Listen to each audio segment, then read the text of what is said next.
Olá pessoal, tudo bem com vocês? Vamos indo, né?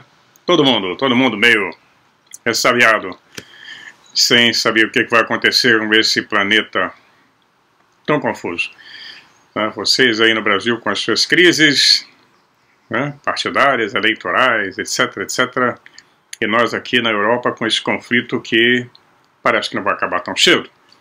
Pelo contrário, cada vez se estica mais porque são interesses completamente diferentes dos interesses políticos.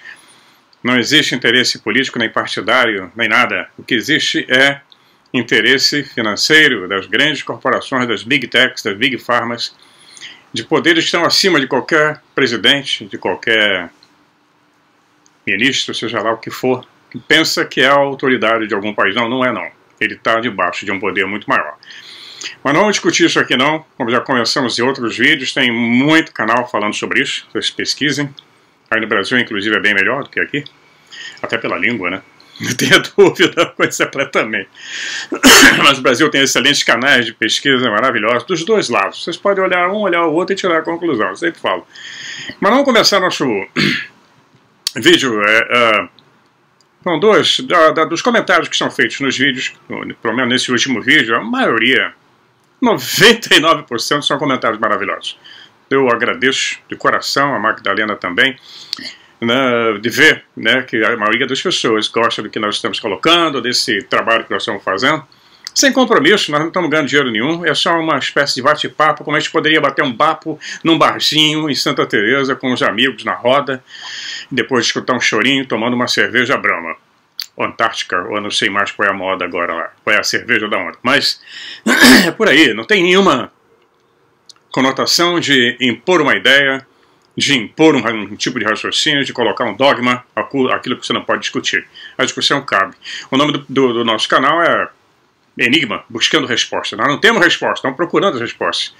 E quem olha embaixo, na descrição do canal, vai ver que é um canal que fala sobre mitos e lendas da nossa história e a possível intervenção de entidades alienígenas nessa história. Então não tem nada de acadêmico.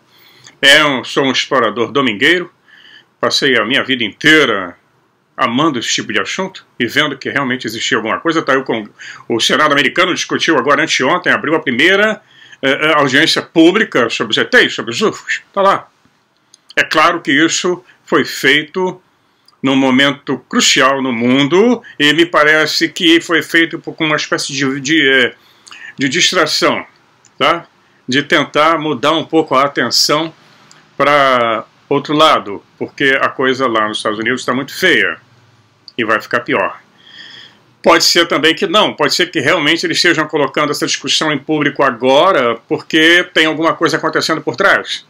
Porque eles são reais, está lá, quem viu as reportagens deve ter saído nos jornais aí no Brasil, na Bandeirante, na Globo, quem assiste, eu não, que eles acham, sim, agora consideram uma ameaça à segurança dos Estados Unidos. Na década de 60, quando acabou o projeto Livre Azul, eles declararam, a Força Aérea Americana declarou, não, isso não representa ameaça nenhuma ao governo americano, nem ao nosso país, etc, etc, nem às nossas Forças Armadas. Agora é o contrário. Então tem alguma coisa acontecendo. Não é muito normal que eles tenham feito isso agora, nesse exato momento em que o país lá, o mundo inteiro, está vivendo uma crise sem tamanho, né? E bem perigosa. Nós nunca estivemos tão perto de uma ruptura total, de um debacle, de uma queda da nossa civilização. Nós vamos ver que tem algumas pessoas que já perceberam que pode haver alguma carne embaixo desse angu. Pois bem, o outro assunto é a tal da Ratanaba. Pela mãe dos deuses, Shiva, Ninhursá. Nossa, eu não aguento mais isso. Virou uma exceção de pacientes de qualquer um. Ratanaba. Todo mundo agora, fica todo mundo com essa história, comprando uma narrativa que foi inventada por uns farsantes, um cara que não era índio, tal Tutankhamon, que escreveu o livro Crônicas de Akakor. Eu tenho esse livro, Tutankhamon, uma coisa assim. O camarada era uma pilantra, teve morte envolvida nessa história, nunca acharam nada, ele sempre ficava levando expedições que não encontravam nada, ele perdia equipamento. Leiam o livro dele, tem em português aí na internet. As Crônicas de Acacor. E a tal da fundação aí que está defendendo essa história, fundação que pesquisa terra plana, o chefe dela, o guru dessa seita, é o mesmo cara que inventou o ET Bilu. Quem não sabe o que é ET Bilu vai ver no YouTube, tem a entrevista que ele deu, não sei se para a Band. É um negócio tão absurdo, foi o maior pontapé no traseiro da ufologia séria no Brasil. Foi uma vergonha. Então esse camarada, essa fundação que está levando isso adiante.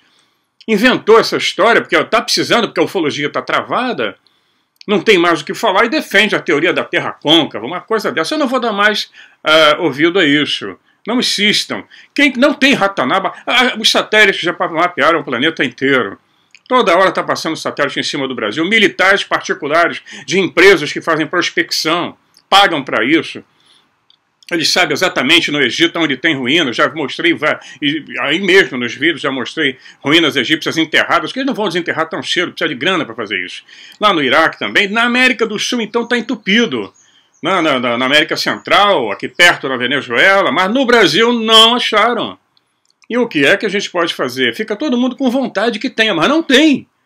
Se tiver, estaria explodindo. Um garoto lá no Canadá, quando ainda morava lá, descobriu, utilizando umas tábuas astronômicas, ele gostava de arqueologia, e mais o Google Earth, conseguiu localizar cidades ali, se não me engano, na Nicarágua. São centenas de cidades ainda enterradas, mas você vê ali que existe alguma coisa, inclusive com radar de prospecção, se consegue ver. Infelizmente no Brasil não encontraram ainda. Se tiver, está muito bem enterrado. Não se sabe por que essas civilizações não passaram dos Andes para cá. O que se encontrou, sim, são restos de cidades indígenas, de povoamentos indígenas muito grandes. Havia muitos indígenas no Brasil, muito mais evidente do que agora, quando os portugueses aqui chegaram. Encontraram uma população indígena muito grande, e eles se comunicavam, havia um comércio, etc. Tem a trautria do Abiru, né, que o pessoal já tem vídeos sobre isso, que passa e ligaria com os Andes, mas não se encontrou nada ainda. O que tem na Amazônia, que está chamando a atenção do mundo inteiro, é muito ouro, muito minério, muito petróleo, muita biodiversidade, né? Muita coisa nesse sentido. Por isso está todo mundo de olho. Não tem nada a ver com Ratanaba, não. Infelizmente não tem. Vocês ficam entrando nessa conversa, fica todo mundo louco para encontrar uma grande civilização que ficou no Brasil, salvação do mundo. Vocês têm que resolver um problema interno agora, brabo, que o Brasil está enfrentando, que vai ser completamente perturbado pelo governo americano, que já teve aí, está ditando as ordens e vai colocar no poder quem eles querem. Há um projeto geopolítico de dividir tudo isso. Cuidado, tá? Ratanaba, não. Terra plana, não. E terra côncava também, não. Isso é coisa de outro tipo de canal. Aqui, quando eu converso com vocês, eu venho com uma tonelada de pessoas que pesquisaram com fotos, livros e mais livros, e livro pra caramba, e eu não canso de ler e pesquisar. Sei que vocês não têm condições no Brasil de comprar. Tem esse aqui só sobre os maias. É uma coisa impressionante, é um trabalho incrível. Tem com fotografias, ilustrado. Então a gente conversa aqui e especula sobre o assunto, mas nós temos uma base. Nós estamos caminhando tendo uma base, tem um chão embaixo, tem ruína arqueológica, tem tabuinha de argila com histórias, com lendas, com mitos, tabuinhas de argila. Nós temos no Egito milhares e milhares de achados arqueológicos, de estatuetas, de escritos nas paredes das pirâmides. Nós temos isso onde hoje é o Iraque, da Suméria, da Pérsia, da China, na Indonésia, mas aí no Brasil não encontraram. Eu já vi canal do cara desembrulhando, desenterrando estatueta, visivelmente falsificada, não dá localização nenhuma. É uma muralhazinha de pedra qualquer, que não tem nada a ver com construção ciclópica, que no Brasil existe alguma coisa no Nordeste, sim. Tem lá. Ou é muito antigo, ou eles não pararam aqui por algum motivo. Não sabemos. Agora, fica todo mundo perguntando Ratanaba. Ratanaba, vai olhar lá quem é a fundação que patrocina essa história. É a época das narrativas, né? Isso que eu tenho conversado com vocês aqui é discutido há décadas, desde o século XIX. Na década de 40 já se discutia essa intervenção extraterrestre. Nós temos documentos do Império Brasileiro falando sobre isso. Eu vou mostrar para vocês ainda no final do vídeo um relato do tempo de Dom Pedro II. E tem uma reportagem da revista Cruzeiro também. Mas infelizmente não. Então essa história de Ratanaba já deu. Tá? Se a gente tiver alguma coisa concreta, vamos lá pesquisar. Eu rodei museus pelo mundo inteiro. Não dá para ver que o cara desenterrando umas coisinhas que foram pré-fabricadas. Tá ali, é ridículo, que não tem, não faz conexão com nada em volta. Agora, restos indígenas tem muitos, sim. De aldeias incríveis, muito grandes, na Rondônia, na Ilha de Marajó, nas pirâmides, cidades grandes, como você pega uma cidade maia, né, alguma coisa como isso aqui. Onde? Não tem. Quando os espanhóis chegaram na América do Sul, eles já encontraram cidades abandonadas, cidades gigantescas já eram abandonadas. Ah, isso é México. Onde é que está essa ratanaba? Né? Pô, olha o bio do camarada que começou com essa história do ET Bilu. Dá uma olhadinha na história dele. Pois é, cuidado com o que vocês estão correndo atrás. Está todo mundo muito ansioso, todo mundo está com uma ansiedade incrível. Eu também tenho minhas ansiedades, eu gostaria de ver esse contato extraterrestre logo, de ver essa coisa desse planeta sair dessa vibe, dessa roda de Sansara que ele não consegue sair. Quem vê as imagens desse conflito fica horrorizado.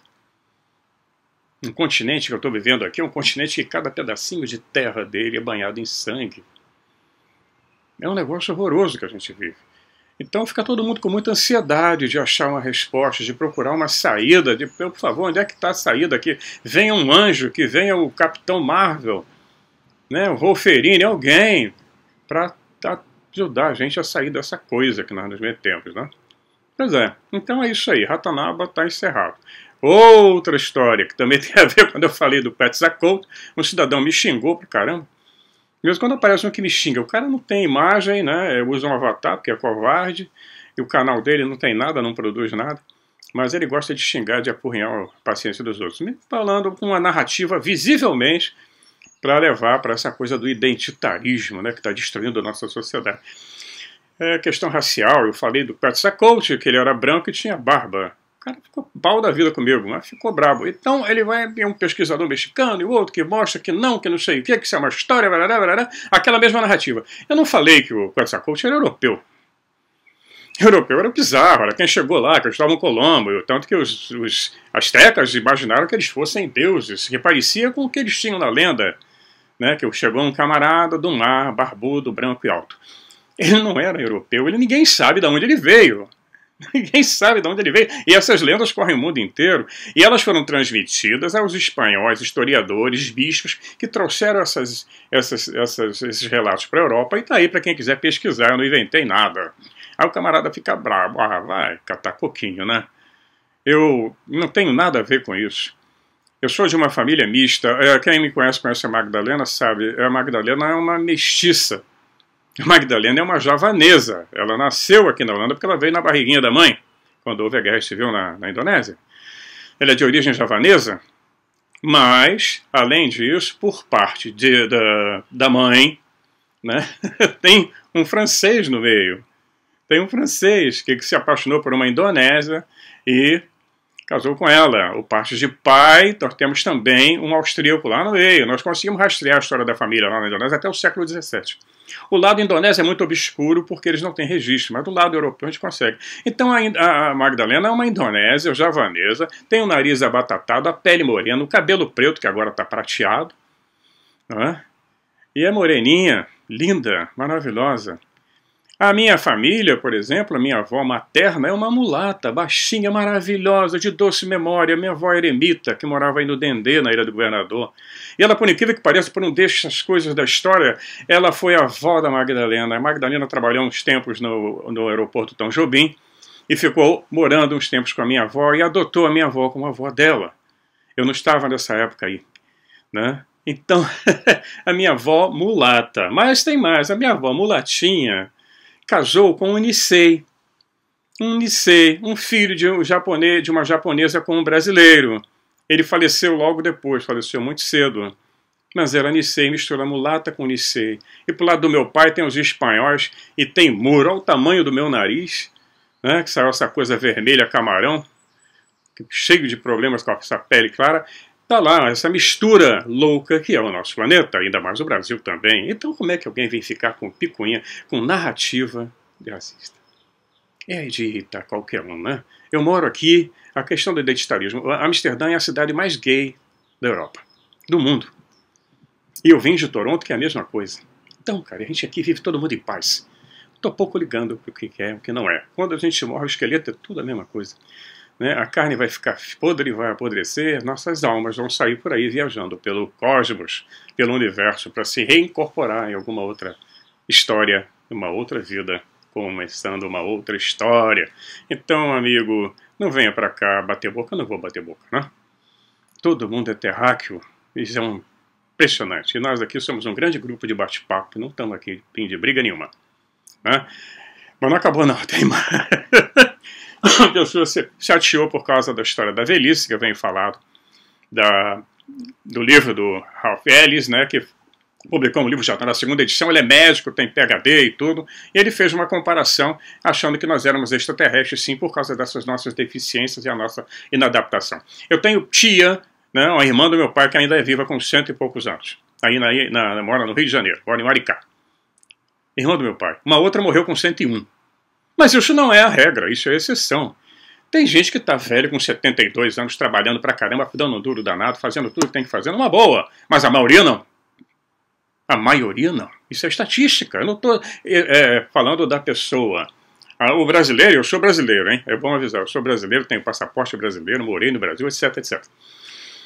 O brasileiro chega na Holanda, ele se espanta muito porque o holandês dá uma resposta na lata quando ele não gosta. Quando ele fala assim, o brasileiro fala, você gostou desse quadro aqui que eu pintei? Olha que lindo. Ele falou, não gostei não.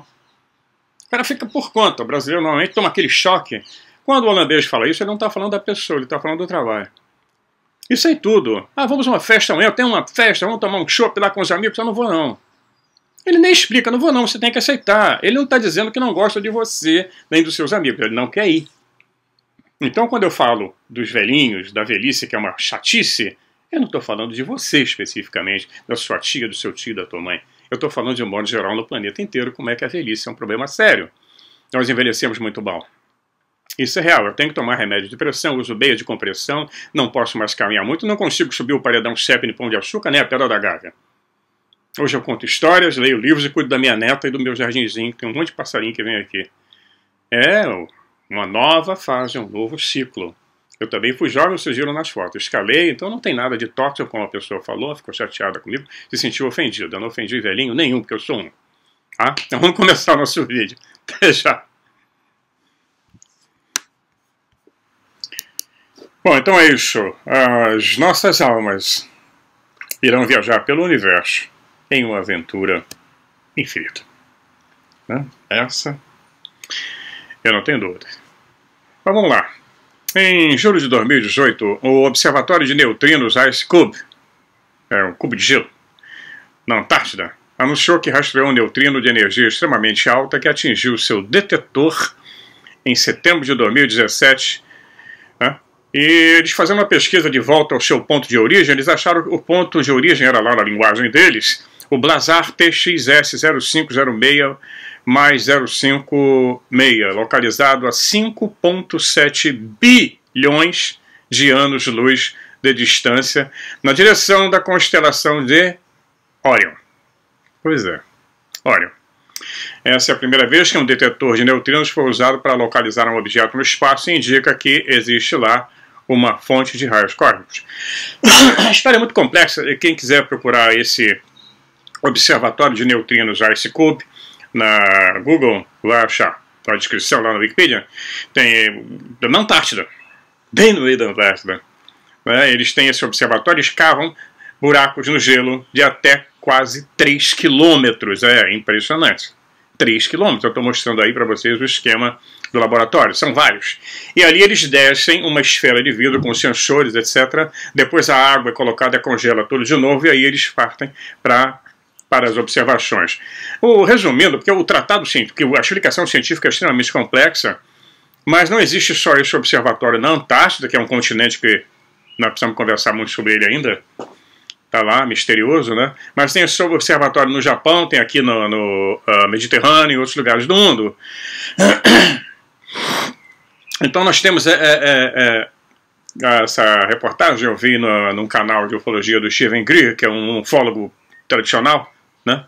Ele fez uma reportagem com um camarada, com um americano que trabalhou na base McMurdo, onde ele trabalhou como técnico nesse laboratório, ele conta coisas incríveis. Isso eu vou contar ao longo de outros vídeos. Mas o mais interessante é que, dentro dessa possibilidade de eles terem observado esse neutrino, eles também podem mandar mensagens de volta. E o resumo da história é que, com isso, se criou a possibilidade, não vai ficar o chato de plantão aí pegando para pegar picuinha, de se fazer transmissões para galáxias distantes ou para dentro da nossa galáxia, como tem nos filmes de ficção científica. A mensagem veio pelo subespaço, né? Isso vai pela uma onda quântica, não tem nada a ver com a velocidade da luz, mas já saiu da onda da história da velocidade da luz. Né? Porque o Einstein propôs essa teoria, mas as teorias estão aí para serem quebradas. Isso é muito interessante. Estou mostrando aí para vocês essa instalação.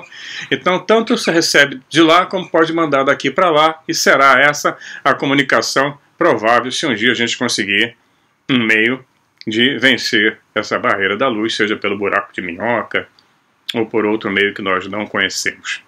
Né? Pois bem, vamos passar para outra parte agora. Continuando aquela história dos europeus, né? Então, 95% dos europeus modernos podem ser atribuídos, né, a sua origem a 7 linhagens genéticas femininas. E essas mulheres são bem antigas, né, na pesquisa que eles fizeram, vai lá para alguns milhares de anos para trás, elas são referidas como as 7 filhas de Eva, e seriam as avós primitivas de todo esse povo da Europa, tá? Bem lá da África. A figura da deusa mãe, que é variadamente estudada, analisada, é simbolicamente interpretada e psicanaliticamente, é complicado falar isso depois de algum tempo, né?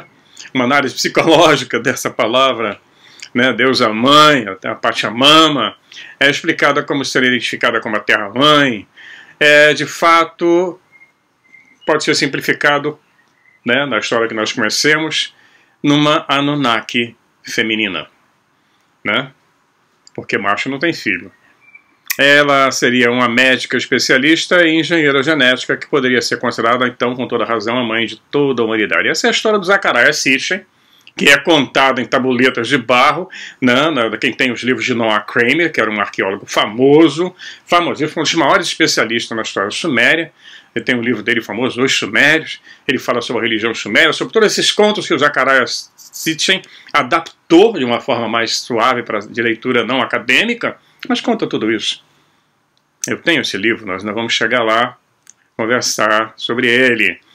Então, os geneticistas nos dizem que o nosso DNA difere dos primatas mais próximos de nós, quer dizer, os macacos, por uma percentagem muito insignificante, menos de 2%. Esses 2% poderiam ter sido incorporados nos hominídeos para impulsionar o rápido desenvolvimento evolutivo que levou a nossa espécie ao seu resultado final, que é o Homo sapiens sapiens, que eu duvido que seja sapiens. Mas deixa para lá. Nossos parentes mais próximos evoluíram cultural e tecnicamente muito mais lentamente, ao ponto de não poderem ser nem remotamente comparados com nós. Não é isso? Tem macaco vivo aí até hoje, macacos estão aí. Cadê? Não evoluiu nenhum deles. Na África, no Brasil? Os macacos continuam, igualzinho eram. Você vai desenterrar um fóssil do macaco pela mesma coisa. Então,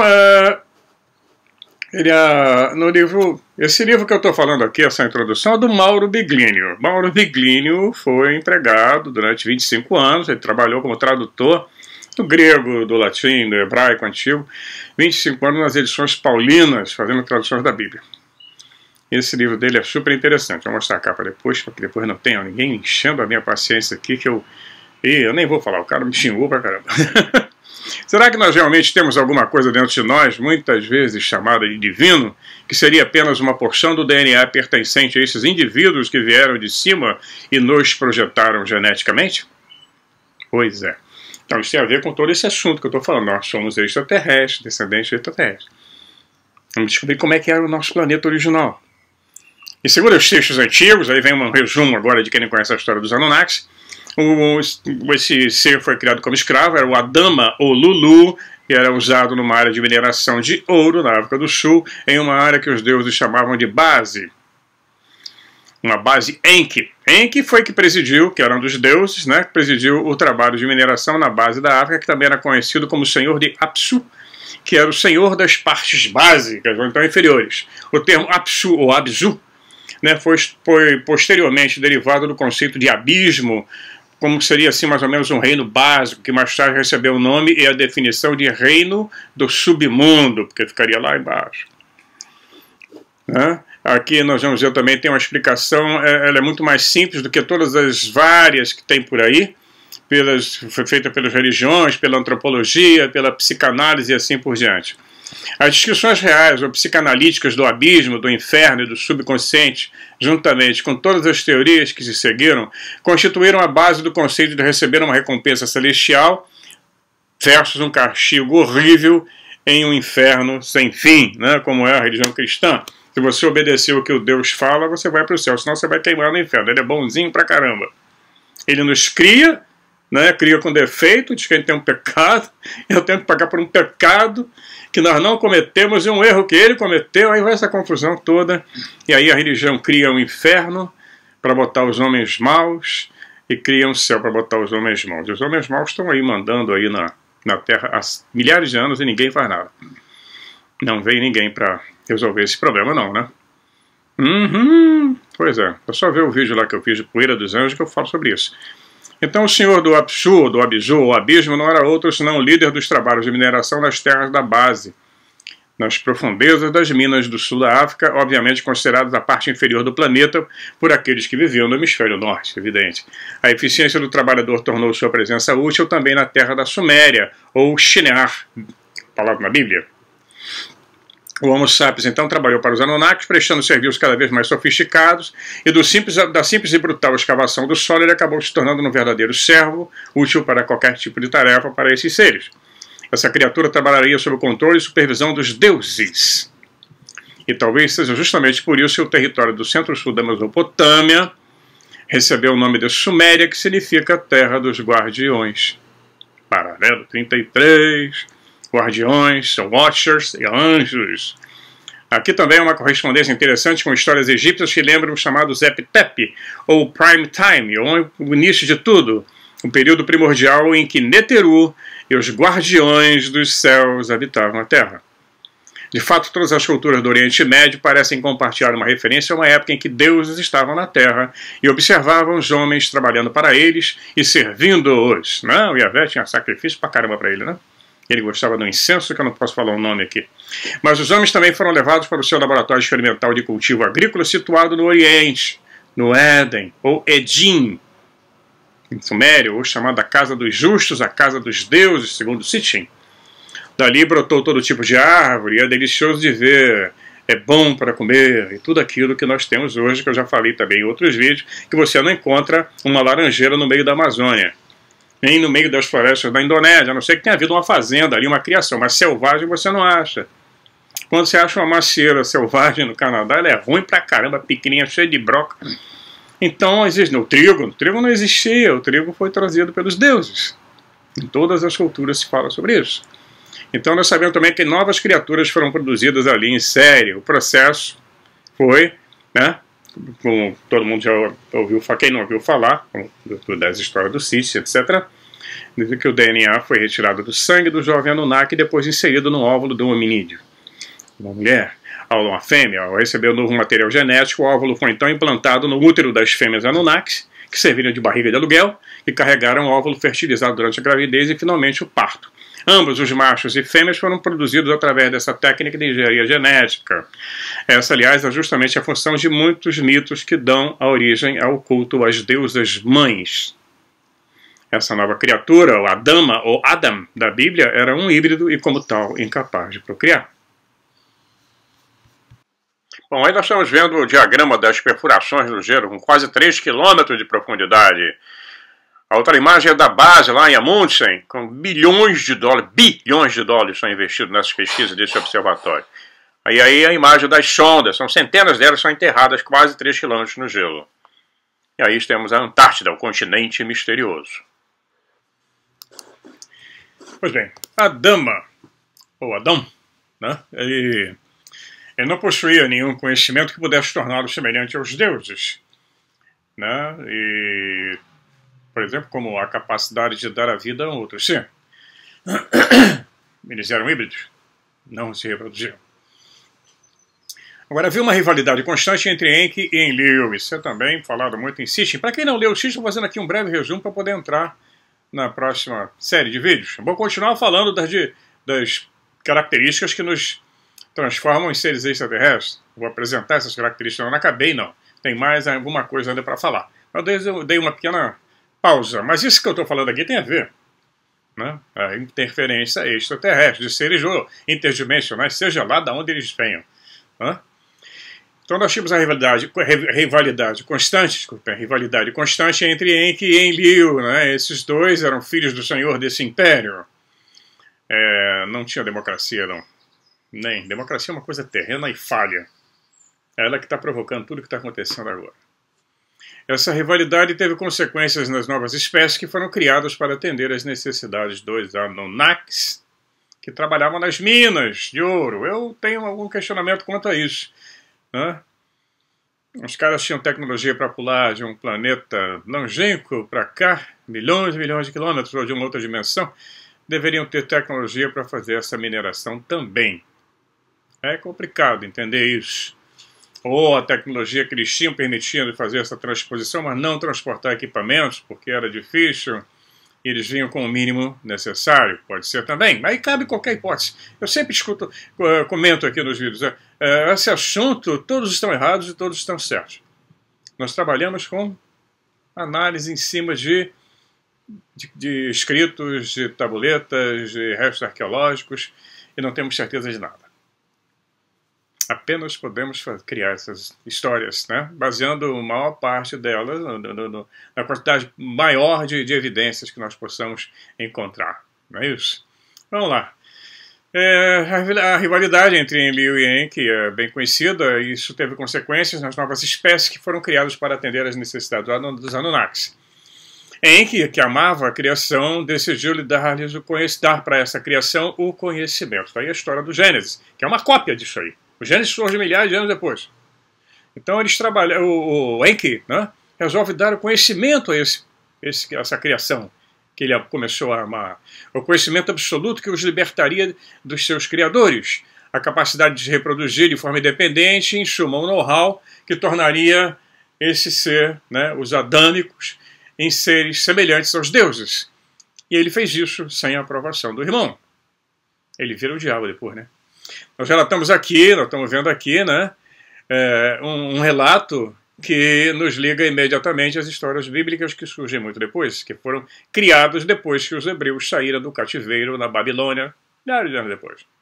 Começaram a escrever essas histórias, que eles ficaram na Babilônia, os babilônios copiaram essas histórias dos sumérios, adaptaram a sua história, e os judeus fizeram a mesma coisa, os hebreus.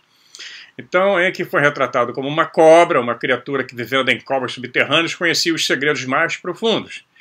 Portanto, é correto dizer que essa serpente Deus, Enki, é quem deu a Eva a capacidade de se reproduzir. Interessante essa história, né? Eu acho mal barato. Eu gosto pra caramba. Ela faz muito mais sentido que as outras bíblicas, por exemplo, né? Secas, chatas, tristes, melancólicas e ameaçadoras. Então, nós já conversamos sobre essa história do Enki ser retratado como cobra, né? Que até hoje é o símbolo da sabedoria, da medicina. Ele é um deus criador, ele era engenheiro, ele era técnico, ele era... Todos os relatos falam sobre isso. Já conversamos em vídeos passados sobre essa coisa da serpente, que até hoje está aí voando, né? As clínicas médicas, os hospitais, símbolo da medicina e... entre outras coisas. Na Índia, na civilização hindu, a serpente tem um papel importantíssimo, entre os egípcios também. No início ela era boazinha, depois no novo império ela passa a ser má. Mas no início ela era fonte de sabedoria, criação, etc. Um simbolismo, será? Pois é. No capítulo 3 do Gênesis nós vemos, lembra claramente esse capítulo, né? Muito claramente o evento da história da cobra tentando a mulher e incentivando a acessar o conhecimento. E esse foi o único passo que os deuses proibiram, porque sabiam que isso levaria a humanidade, o Adam, a rumo à emancipação e à liberdade definitiva, né? Porque qual é o problema de ter conhecimento? Está aí a história que nós temos hoje agora. Se nós tivéssemos esse conhecimento mesmo, não estaríamos nessa situação. Mas foi tudo truncado, foi tudo embaralhado e tornado confuso mesmo. Não sabemos nossas origens, não sabemos nada e não temos certeza de nada. por causa dessa história que começou lá atrás. Então, quando Enlil, o irmão mais velho, soube disso, ele ficou furioso e expulsou o macho e a fêmea do Éden, né, o Edim, que os protegiam lá no paraíso, que era cercadinho, era um laboratório. Vamos falar sobre conhecido também nos mitos sumérios e persas como Karsak. Tem outro nome também. E era também conhecido como paraíso, que é um termo que vem do iraniano paradiso, né? Em italiano. Então, que é um lugar fechado. Essa é a tradução certa, vem da palavra persa pairidaísa. Tá? Então Enlil os condenou a buscar comida para si mesmo, disse também que a fêmea, que ela ia procriar experimentando grande dor, porque antes ela não procriava, e isso é compreensível considerando que até agora a criação era uma prerrogativa apenas das fêmeas Anunnaki, que usavam suas barrigas de aluguel. Os homens então começaram a se multiplicar por conta própria e povoar o território. E aí a Bíblia, séculos mais tarde, vai nos dizer que os filhos dos deuses, cujas fêmeas eram obviamente escassas, viram as filhas dos homens, né? Adão, o terrestre, e se apaixonaram por elas. Então se juntaram a elas e geraram filhos. Né? Então nós temos isso em Gênesis 6, famosa interpretação, dá 1 milhão de interpretações, porque as duas espécies eram naturalmente compatíveis. Já havia uma compatibilidade. E esse fato despertou a ira de Enlil, que não gostou da nova criatura, e condenou abertamente essa mistura racial. Entretanto, tornou-se muito mais fácil gerir os problemas resultantes de uma massa crescente e incontrolável de pessoas. Nessa situação difícil, Enlil decidiu usar um evento natural que estava prestes a acontecer para apagar a raça adâmica, apagar todos os seres nascidos das relações entre as duas espécies. Ele achou que houve uma corrupção da espécie. Isso também abre uma série de debates. E aí veio a grande inundação, o dilúvio. Ou meteoro. Isso ninguém sabe, também cabe muita discussão. Mais ou menos situado nessa faixa de 10, 12 mil anos atrás. Onde todas as histórias e mitos e lendas falam que houve uma grande catástrofe. Pode ser o Young Drea, o deslocamento da calota, um deslocamento da Antártida, a inversão do polo magnético. Ele já sabia o que ia acontecer. Ele aproveitou esse evento para fazer uma limpeza. E os Anunnakis sabiam dessa catástrofe que se avizinhava, né, que ia atingir a Terra. Segundo Sitchin, a interpretação de Sitchin, e o Mauro Biglino também aceita essa interpretação, a força gravitacional exercida pela proximidade de Nibiru estava fazendo com que a calota da polar se deslocasse e as consequências desastrosas estavam prestes a afetar todo o planeta. E esse evento foi conhecido mundialmente como dilúvio, aconteceu, segundo Biglino, também nessa faixa 13 mil. Nessa contagem, 1000 para lá, 1000 para cá, não vão fazer tanta diferença. Isso seria atrás do final da última grande era glacial. Pois é. Então é isso. Nós vimos que os deuses partiram em seus navios e retornaram apenas quando as águas do dilúvio baixaram. Nós dissemos, no entanto, né, em que o Criador da humanidade amava suas criaturas e, movido por esse sentimento, ele decidiu salvar pelo menos alguma delas. E, portanto, advertiu um homem chamado Utanapishtim, ou o sumério Noé. Pois é, e eu já fiz um vídeo falando sobre Noé, Nuvá, no Havaí, Noah, na Amazônia. Né? Tem que assistir os vídeos anteriores, é uma sequência. Eu estou fazendo esse resumo para a turma que está chegando agora, para poder entender do que nós estamos falando. Se a pessoa chegar e pegar o último vídeo que eu fiz, fica meio perdido. Tem que voltar e assistir, são vídeos curtinhos. Esse está durando um pouco mais, porque não tem jeito de resumir mais. Então, o Enki, sabendo do perigo iminente, dá as instruções necessárias para resgatar, né, a si mesmo, a sua família. Ele havia ajudado nessa criação e alguns animais úteis para a sua sobrevivência. Enki sabia que depois de um tempo as condições normais de vida se restabeleciam e assim o deus Enki forneceu a Utanapishtim o plano de construção e instruções sobre como construir uma arca que pudesse preservar a espécie humana do desastre iminente. Ele deixou inclusive um auxiliar, que seria a espécie do navegador, para ajudar nisso, para segurar essa barra. E aí nós vamos ver como, segundo Biglino, conta no livro dele, é curioso notar como os editores da Bíblia, ansiosos por afirmar a unidade de Deus, refizeram esse conflito, transformaram esse conflito entre dois deuses, dois irmãos, transformando isso numa espécie de conflito interior experimentado pelo único Deus, né? O Deus deles, o Deus cristão, lá em Gênesis 6. Ele decidiu, Elohim, ele decidiu varrer a humanidade da terra, mas depois pensou duas vezes e finalmente escolhe redimir um homem justo e puro que encontrou, né, e prestou esse favor a ele, com quem fez um novo pacto. A presença de Noé. Né? Este homem está presente nos mitos de todo o mundo, com nomes variados, né, de Noé na Bíblia, Utnapishtim, né, nos épicos babilônicos como Gilgamesh, Gilsudra entre os sumérios, Cox entre os astecas, Poaco entre os índios de Lauar, Manu, né, no Hindustão, Litar para os celtas, Zika na Patagônia, Noá para os habitantes da Amazônia, Nuvá para os habitantes do Havaí, Nuá para os chineses. E curiosamente, né, tem uma pronúncia igualzinha. Então é isso. Os egípcios também têm Thoth, o desejo de apagar a humanidade. Em Thoth era muito grande. No livro dos mortos ele diz o seguinte: eu apagarei todas as coisas que criei, a terra cairá no abismo das águas de onde vem o dilúvio, então voltará tranquila como no princípio. E toda a humanidade, né, de um modo geral, nós já vimos aí, temos esse acontecimento registrado. E temos esse... Desculpem. Toda essa história, nós temos um documento registrando isso mais antigo entre os sumérios. Né? Eles tiveram o privilégio de andar com os deuses e conviver com eles. Os povos que, após o fim de seu tempo, também receberam instrumentos para prosseguir no caminho da humanidade, evoluindo, né? Criando civilizações e se desenvolvendo culturalmente. Não foi dado para esse povo sumério um computador, não foi dado uma televisão nem um rádio.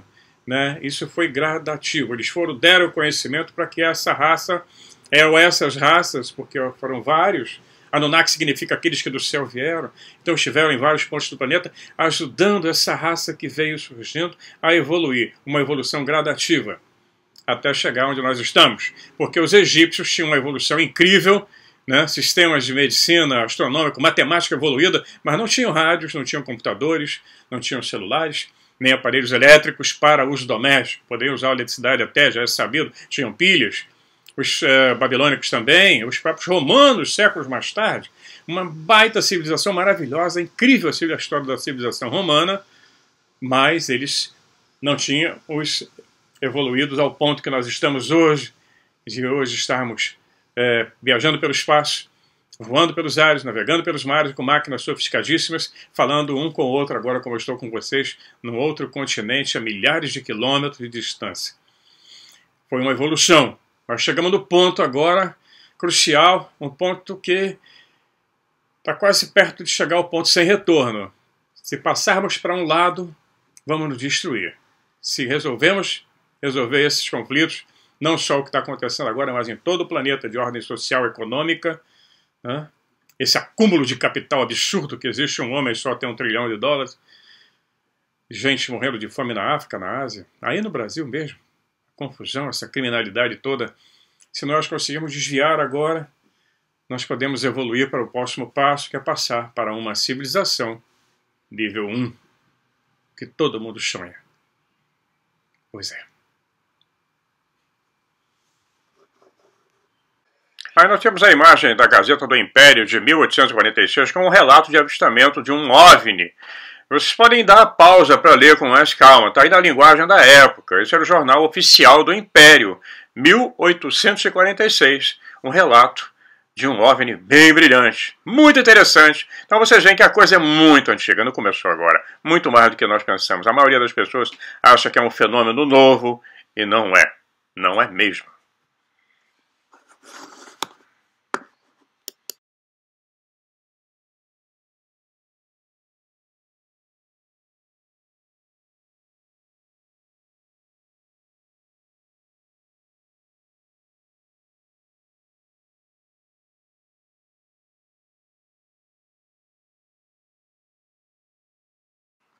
Aí nós temos as imagens da criação do homem em várias civilizações. A Suméria, né? Os Anunnakis criando o primeiro homem, no colo de Ninhursag, Prometeu e Atena também criando o primeiro homem na mitologia grega, e por último, temos vendo no Egito também a criação do primeiro homem. Todas essas civilizações têm lendas e mitos a respeito desse assunto. Não é um privilégio de nenhuma religião, mas de várias civilizações pelo mundo inteiro. Bom, bem-vindo aos novos inscritos no canal. Nós queremos agradecer a todos vocês. Vocês são extremamente importantes. O canal existe porque vocês estão aqui prestigiando, né? Assistam os vídeos anteriores e sempre aquele famoso like e o sininho, né? Para que vocês sejam avisados. Verifiquem lá suas inscrições.